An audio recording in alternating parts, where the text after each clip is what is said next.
I've made many videos about battery power stations. They're instantly ready, they're convenient, but of course the most common complaint I get is what good are they during a long-term power outage? Well, in fact, these things can be more useful during a long-term outage than a gas generator. So in this video, I'm going to show you how you can run things like central air conditioning, your well, and even major appliances for an almost unlimited amount of time. Now, of course, there are some catches, and you do need to be prepared and be ready. And to keep this simple, I will be using a single power station, no extended batteries, and this is the Anker SOLIX F3800 Plus. Now this is a 120 volt and a 240 volt battery power station. Using a standard generator power cord, I'll plug it into the Anker 240 volt plug and then into my interlock outlet. Now if you don't have one of these, this is something you definitely want to consider. I've linked an install video for this in the upper right hand corner if you don't have one already at home.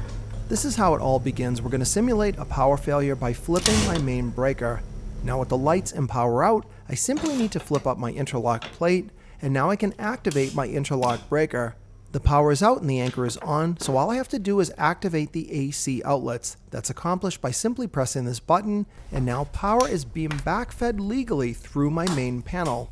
The convenience of a battery power station is really unmatched because it is instant. This particular power station is capable of up to 6,000 watts, but that still will allow me to run my air conditioning unit for this garage, and this is a Mitsubishi mini split. Additionally, I'm going to turn on my wellhead. Now, almost every well uses 240 volts to pump water, so that's done by turning on my sprinkler system, and now the well pump is activated.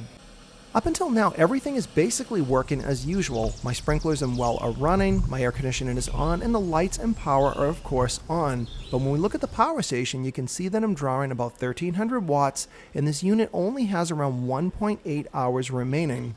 If this was a real outage during a rain or a thunderstorm or something worse, you'd want to extend that runtime as long as possible. These are 410 watt solar panels made by Anker. During a crisis, you do want to be prepared. Now, you could simply have these in boxes and put them out like I'm doing here, but this is not going to be optimal. You're not going to get the right angle for the sun, but you will still generate electricity as I'm going to show you. I simply connect each of these panels together. The F3800 is unique because it has two separate solar inputs, kind of like two circuits, but in this case, I'm going to split these into two 820 watt strings or circuits, and I'll feed them directly into the F3800. Now you could have as little as one panel, even a portable panel, or you could have as many as 20 panels depending on what your needs are. Of course, the more panels you get, the faster you're going to recharge, or simply extend the amount of time you can run your stuff. Now of course the sun is shining, but when it's not, I'm going to show you another option as well.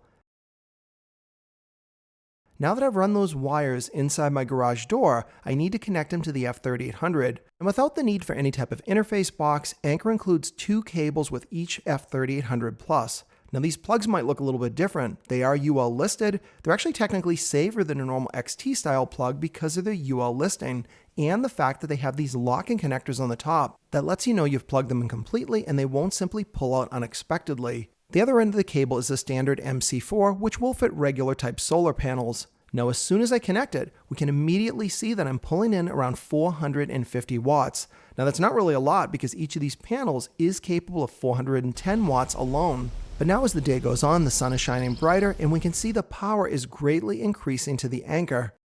We're now pulling in almost 900 watts, which is actually more than we're using. This means the battery is going to automatically start storing the excess. This is one of the key ways that you can not only extend your runtime, but you can gain additional battery life so that you can make it overnight when the sun isn't shining.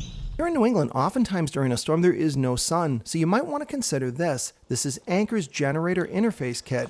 Now you might be thinking, why bother with this thing at all if you've got a gas generator? You want to have different ways to power your stuff. The battery may help you for a couple of days, but your limited amount of gasoline can simply recharge the battery power station, and now when you put that all together, it simply means more runtime. Combining that extra solar on top of all these other options, potentially even allowing you unlimited runtime if you've got sun every day. And a couple of other tips that have really made a difference for me. Try to select a power station that offers both 120 volt and 240 volt operation. That will allow you to connect to an interlock outlet.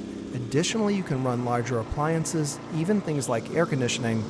Now there are some huge appliances that have giant startup draws that you just may not be able to run, but I don't know what you've got at your house, so you do really need to spend some time getting prepared for these things before they happen.